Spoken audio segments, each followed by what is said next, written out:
Facts about Prison Break. 10 things you didn't know about Prison Break. Prison Break is a Fox series drama which ran for 5 seasons and was created by Paul Scheuring.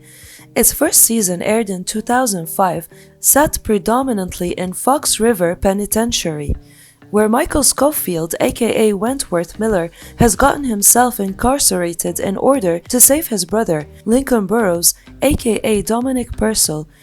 During the course of the first 4 seasons, Michael and his supporting cast look to clear Lincoln's name as they unravel a conspiracy surrounding the Vice President's brother's murder. Now, as some fans of the show will already be aware, there are some great behind-the-scenes factoids. For example, Michael's blueprint tattoo would have cost $20,000. Some of the Fox River scenes were shot in John Wayne Gacy's old cell, and our heroes are named after U.S. presidents, and ingredients to make a cup of tea. But those are a little too well known. If you're interested in knowing some crazy and super interesting facts about the popular series, then please keep watching. Whilst on the set in Morocco, Dominic Purcel was the victim of a bloody accident. The resulting injury was so bad that the season's regular co-star thought he was going to die. During a scene in which Lincoln enters a prison, searching for his brother, an iron ball fell on top of the Australian actor's head. He said the impact felt like an explosion and caused blood to pour out like shower. Unaware of the extent of the blow, he turned to his stunt double and said, "Dude, what the fuck's going on? What happened?" And he said, "Your head split right open. I can see your skull. Your nose is on the other side of your face."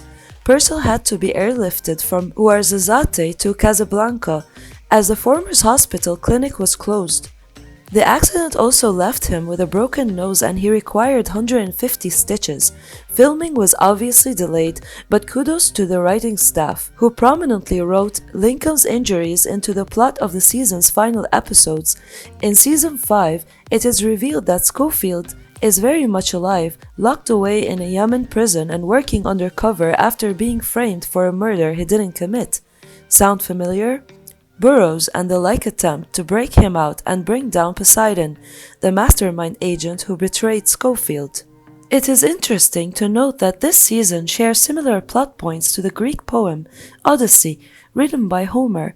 For a start, Scofield had been missing for 7 years and was presumed dead, only to be found locked away in a prison called Ogygia, which is the title of the season's first episode and the name of the island which the poem's protagonist, Odysseus, had been detained, also for 7 years. Both the poem and the show have antagonists who share the same names. Poseidon is an agent and god of the sea, arch-rival to both Scofield and Odysseus, respectively. Odysseus also battles a Cyclops, one of the names of the Isis members in the show. Finally, Odysseus and Scofield have the common quest to return home, the former wanting to reunite with his family in Ithaca, a Greek island. As for Scofield, he seeks to return to Sarah and his child back in the state of New York. Which city? You guessed it, Ithaca. One of the show's signature features and plot devices was Michael Scofield's intricate tattoo, covering his arm and torso. The artwork contained Fox River Penitentiary's blueprints as well as various codes and coordinates of locations on the outside. This was all to aid in the brothers' escape throughout the first 2 seasons. However, behind the scenes, the tattoo would be problematic for the makeup team and Miller himself. It took 4 to 5 hours to apply, had 20 to 25 pieces to fit together, and the actor would have to sit in uncomfortable positions with his arms over his head or stay twisted around, not being allowed to sleep during its application. Miller, describing the ordeal, said, "The tattoo became for me kind of burdensome after a while. Even when we didn't have to apply it, we had to pretend as though it was there," which meant wearing long-sleeve shirts in Dallas where it's 120 degrees and you're squatting on your knees in the sauna prison yard. Thankfully for Miller, the tattoo was written out by being surgically removed in Season 4. The Penitenciaria Federal de Zona was one of the primary locations during Season 3. It would be the second prison in which a number of the Fox River 8 would have to escape from. The fictional Sona was shot at an old Swift armor meat packing plant in Texas, as opposed to an actual previously used prison like Fox River in Season 1, formerly Joliet Prison. Despite this, Sona and the way it was managed was inspired by a real-life and now demolished Brazilian prison. Carandiru Penitentiary was constructed in the 1920s and was in operation from 1956 to 2002. In 1992, the guards lost control as groups of inmates began kicking off after a football match, pun intended, and rioting ensued for over 3 hours. The military police were called in, unleashing the hounds and rains of bullets, leaving 111 prisoners dead and 37 injured, including witnesses. After prolonged investigations, the trials from 2013 to 2014, 63 policemen involved were sentenced to a combined total of over 19,000 years.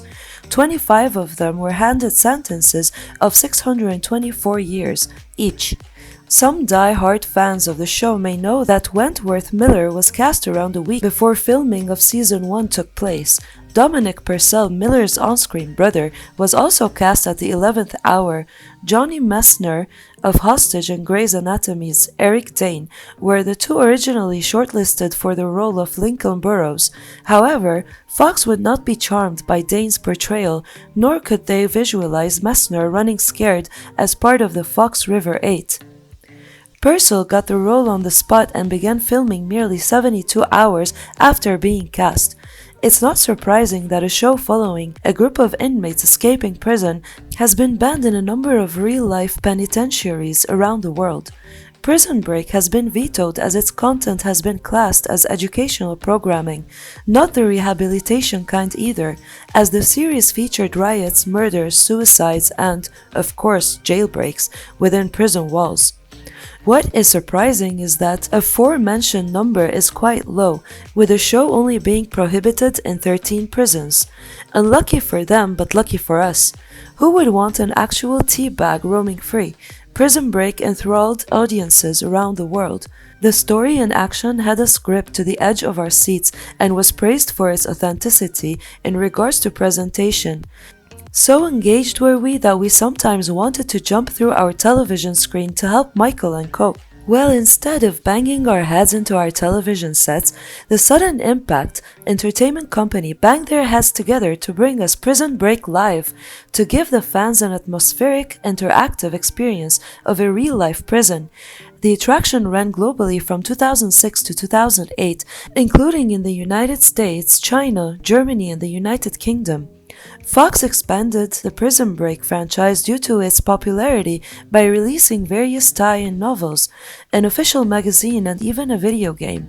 The show even launched its own exclusive for mobile spin-off, Proof of Innocence, which had a stint for 26 episodes all around 2 minutes in duration. The series would run alongside the main story but wouldn't feature any of the actors and was written by Eric Neil Young. The Mobisode add-on followed the attempted exoneration of L.J. Lincoln's son and also looked at unraveling the vice president's brother's murder conspiracy. Launching in 2006, Proof of Innocence was sponsored by Toyota, particularly to promote their latest Yaris model. 10-second advertisements would feature before each installment, and the car itself would somehow make an appearance at some point in every episode. Proof of Innocence was a micro-budget for mobile-only spin-off of the franchise. Not long after, Fox looked at introducing new characters and an official, fully produced spin-off entitled Prison Break Cherry Hill. In the proposed spin-off, genders would be reversed. We would follow Molly, an upper-middle-class housewife, escaping from a women's detention center to exact revenge after a family tragedy at the hands of the company.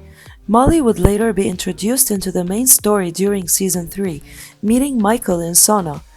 Unfortunately, the series was cancelled due to the writer's strike throughout 2007 and 2008, and as executive producer Matt Olmstead quoted, "We had trouble casting for it beforehand."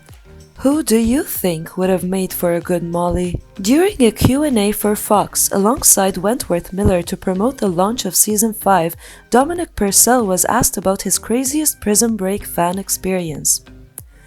He recounted an event in Chicago involving an elderly woman that happened in 2005. This old lady was looking at me very strangely, and before I knew it, cops had arrived and they were talking to me, and one of the cops realized that the lady was mistaken. I was actually an actor playing an escaped convict. She thought that I was a real escaped convict, and they took her away, not me. A lot of plans changed throughout the production of Fox's serial drama. Sarah Tancredi, aka Sarah Wayne Callias, was meant to die in the first season, and David Tweener, Apolskis, aka Lane Garrison, had to be killed off in the second to complete the filming of Shooter. But did you know that Benjamin Miles' C-Note Franklin was only supposed to appear in 2 episodes before becoming a season regular and fan favorite? Ruckman Dumber's character first appeared in the show's pilot. He was given a recurring role after a series was commissioned for a full season as one of the escaping Fox River 8. The former truck driver and U.S. Army sergeant would later be promoted to an even more regular role after Abruzzi's a la Peter Stormare on-screen death.